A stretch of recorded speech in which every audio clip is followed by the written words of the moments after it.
างกายนี้แขนข้อสุบาทยางตื่นเมื่อเศร้าเห็นหน้าจังหวะยังมีอีหยังเก็บกำไว้สมบัติหลายของเนื้อค้าบาทว่าตายไปนาเอาไปนั่นบ่ได้คงเหลือไว้เงินสุอันขนาดเงินบาทนั้นคนยัดใส่ให้ผีกับยังมีคนหาเชื่อเอามาคิดไว้เขาอยู่ในไตลาให้เฮ็ดบุญเอาไว้เพิ่งหาล้มขุมอบายห้อนนั่นสิได้ซอยสู้ผู้ฟังถือผู้ฟังเธอ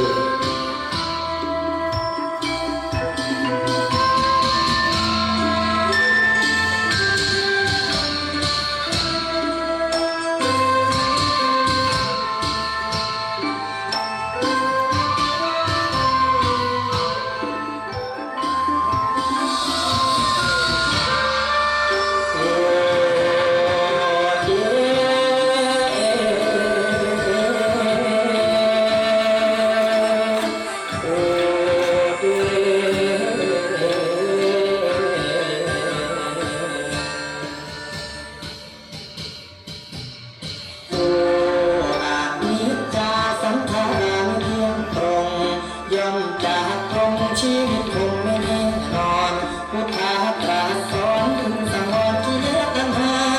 สิ้นปานาชีวะของหดหวย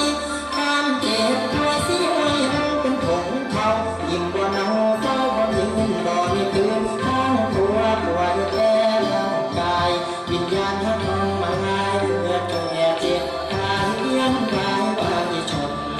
ดวง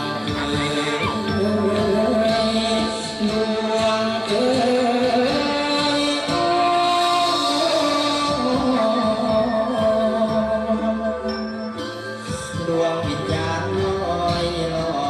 ง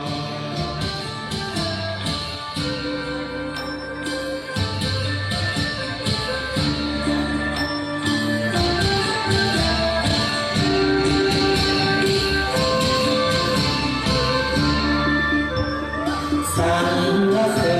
ญเจ้าให้เรากลางคือสวรรค์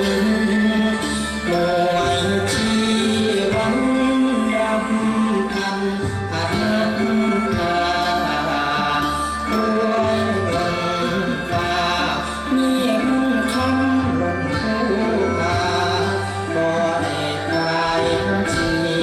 วาป่วยมาเป็นข้าสูชีวิตให้จนมันมีบ่ซ้ำกันแต่ความตายมันซ้ำกันนอกเพียงเขามีบ่ยมมาบานคนมาเอาอันตามสู้โศกเศร้าสิ่งว่างเปล่าแต่เขาไป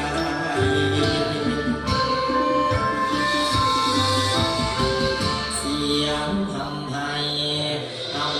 ยากให้รำพันคำควรหวนหากายาโตเจ้าสิได้นำอยู่ฝ่าเทวานำทรงตรง